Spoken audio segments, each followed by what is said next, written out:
E foarte tare și e o lume despre care mă bucur că am aflat și despre care m-aș bucura și mai tare dacă ar afla și mai multă lume. Hei, hei! Bun venit la un nou podcast alături de echipele de la Technovation Girls. Astăzi avem o singură participantă care a format singură o echipă, mai exact Green Harmonizer, și astăzi vorbim cu Cătălina. Bună, Cătălina! Bună ziua!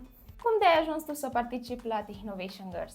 Anul trecut am încercat să mă înscriu în competiție, nu prea mi-a ieșit și anul acesta, de fapt, m-am înscris din greșeală, dar după aceea am început să lucrez și chiar mi-a ieșit ceva. Și despre ce este aplicația ta? Aplicația mea se numește Pause și este despre a ajuta stăpânii de animaluțe de companie să-și găsească animalele pierdute. Cum a început aventura ta în această ediție? Cum de te-ai înscris așa din greșeală, cum ai zis mai înainte? Am intrat pe website, m-am logat și mi-a venit un mesaj: mulțumim că te-ai înscris la Technovation Girls. A fost destul de amuzant. Care au fost principalele tale provocări în Technovation Girls?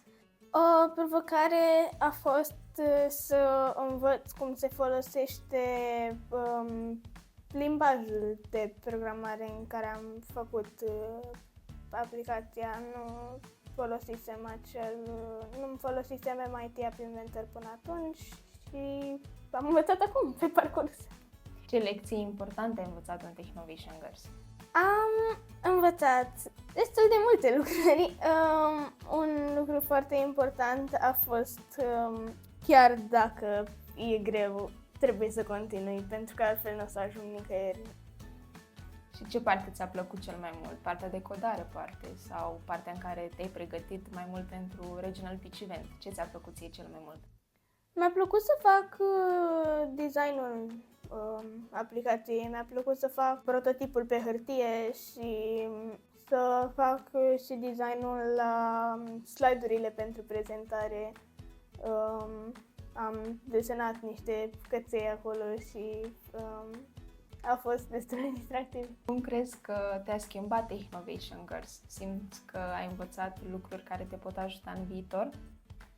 Sincer, cred că m-a făcut mai puternică și m-a ajutat să mă dezvolt și pe partea de programare, dar și pe partea de prezentare și să nu mă emoționez la fel de mult atunci când vorbesc în public, când prezint ceva.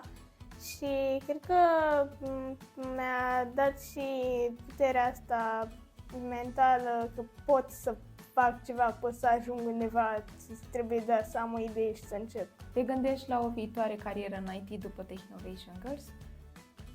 Posibil, dar ceva care are legătură cu tehnologia, poate cu partea de design mai mult, aduce mai multă bucurie și mă interesează foarte mult și chestii de environmental, schimbarea climatică și mă gândesc să fac cumva, să lucrez cu tehnologie care să ajute cumva.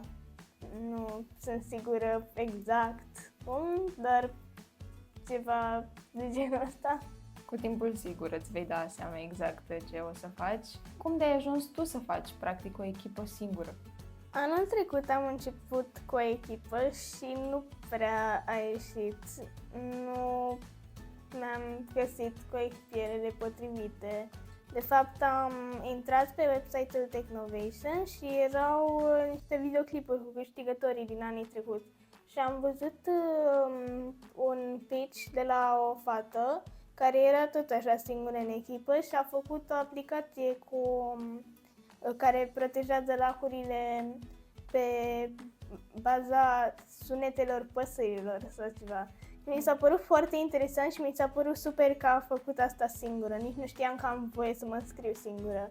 Se poate și singură și cu echipă? Ți-ai dorit tu să faci singură toată această aplicație? Nu pot să zic că mi-am dorit neapărat, dar nici nu am avut ceva împotriva. Adică pot să lucrez și singură și cu cineva.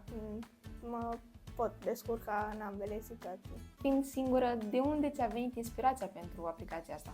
Am un cățel acasă, este viața mea, nu aș putea să trăiesc fără el și datorită lui am o pasiune, un fel de iubire către căței în general și când îi văd pe stradă, mereu mi-am dorit să am un adăpost eu când o să pot, dar nu puteam să aștept atât de mult până să fiu mai mare și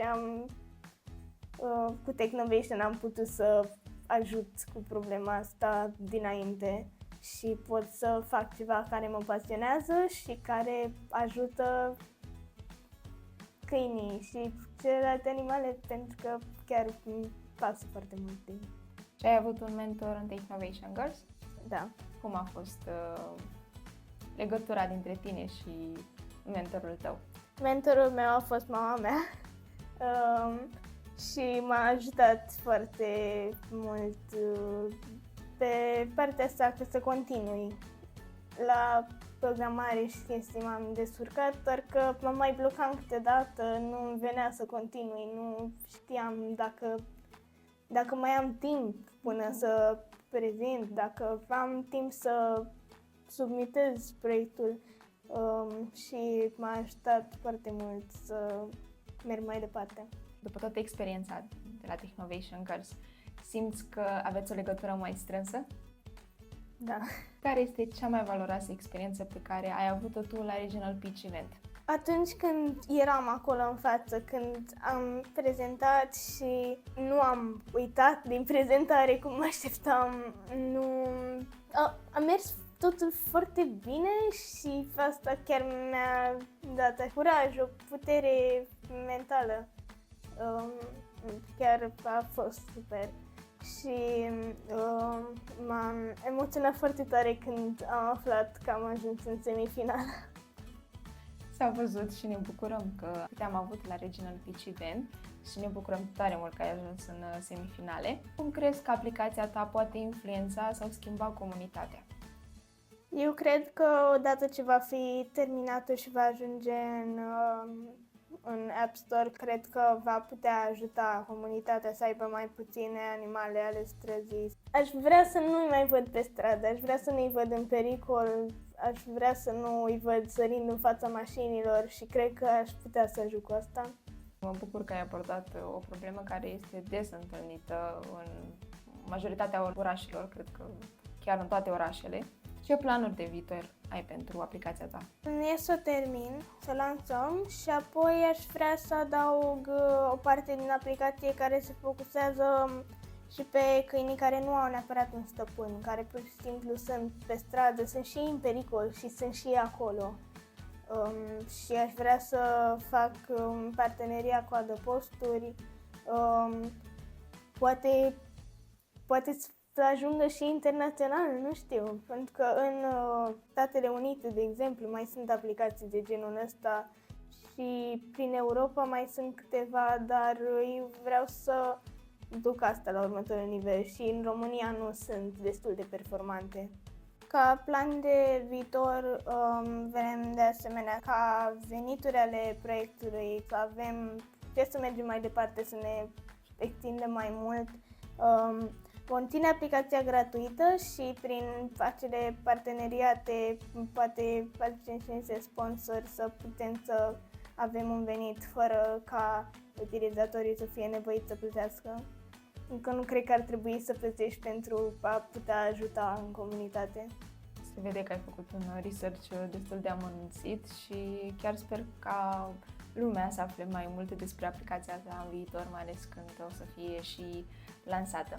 Și ce sfaturi le dai fetelor care ar dori în viitor să participe la Technovation Girls?